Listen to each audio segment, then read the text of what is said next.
Democratic 2020 presidential candidate Andrew Yang joins me. Good evening, sir. It's been a while. I don't think I've seen you since Iowa caucus 4 years ago. We haven't talked, so maybe we have. But tell me this, sir. You have endorsed Dean Phillips for president. 4 years ago, you endorsed President Joe Biden. Why are you changing horses? I agree with Nikki Haley that whichever party can move on from its 80-year-old incumbent is going to win in November. I think that Dean Phillips would be a much more formidable candidate in November than Joe Biden to defeat Donald Trump. And that's what I'd like to see. But so Nikki's not wrong about the fact that 80-year-olds do experience a measure of decline. And in a country of 340 million, are we really going to just have this Trump-Biden rematch that keeps us tethered to the past? Dean Phillips is a pragmatic CEO, three-term member of Congress from Minnesota. He'll actually bring the country together, have a bipartisan, nonpartisan cabinet, and solve the problems that have been plaguing us. All right, let me turn to the problems. One of the big problems, at least in the, that everyone's been talking about, is the border. How would a Dean Phillips handle the border differently from a President Joe Biden?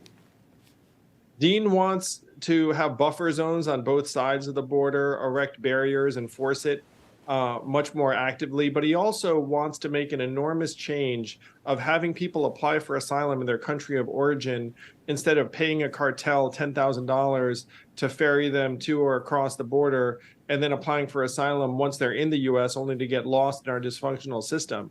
Having them apply in their country of origin would be a massive improvement and would make it so that you're not funding cartels and having people have an incentive to sneak across the border illegally. Let me turn to the DNC. The RFK Jr., who is no longer running a Democratic ballot but independent, he's been highly critical about the DNC as though the fix is in, that other Democrats like Marianne Williamson or like himself have not really had much of an opportunity because they're getting elbowed out by the DNC. Has the DNC been a level playing field for the Democrats who want to run for president? Well, I can just ask you to think, where are the debates? Why is Joe Biden not debating Dean Phillips? Why is the DNC canceling the primaries in Florida and North Carolina? You can't be championing democracy on one hand and then canceling primaries on the other. Dean was just in South Carolina campaigning. He's heading to Michigan shortly. Dean wants to give Americans a real choice, because if you're going to have a democracy on the ballot, shouldn't you practice democracy in your party's nomination process? President Trump, who's likely to be the nominee in the Republican Party, if you had to pick one or two issues about why you won't support him or would not support him, obviously you're a Democrat, what would those two issues be? I don't think Trump has the temperament or the motivation or the disposition to be an effective leader. I think he's going to wind up running down various institutions. He is going to be a very polarizing, divisive figure. And I don't think that's what the country needs. We're tired of the division and back and forth and blaming each other. We want someone who's going to bring us together and alleviate some of the anger and hostility. And that's not Donald Trump's MO at all, where it is Dean Phillips' MO. Is there something that President Trump did as president that you think he did well?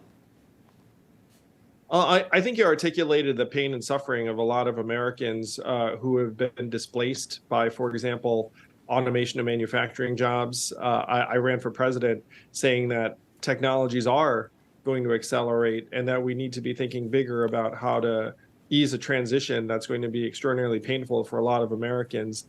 And I wish that Democrats spend more time in those communities trying to figure out what actually can be done to avoid the deaths of despair and the dislocation that so many Americans are experiencing.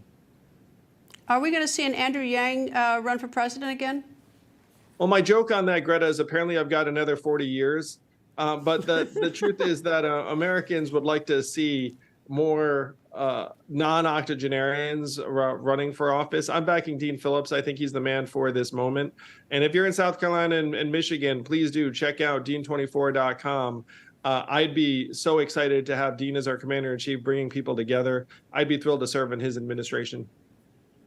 Andrew Yang, thank you, and hope to talk to you again. It's going to be a long 10 or 11 months or whatever it is to November. I hope you come back soon. Yeah, sure thing, Greta. Thanks for having me. Thank you.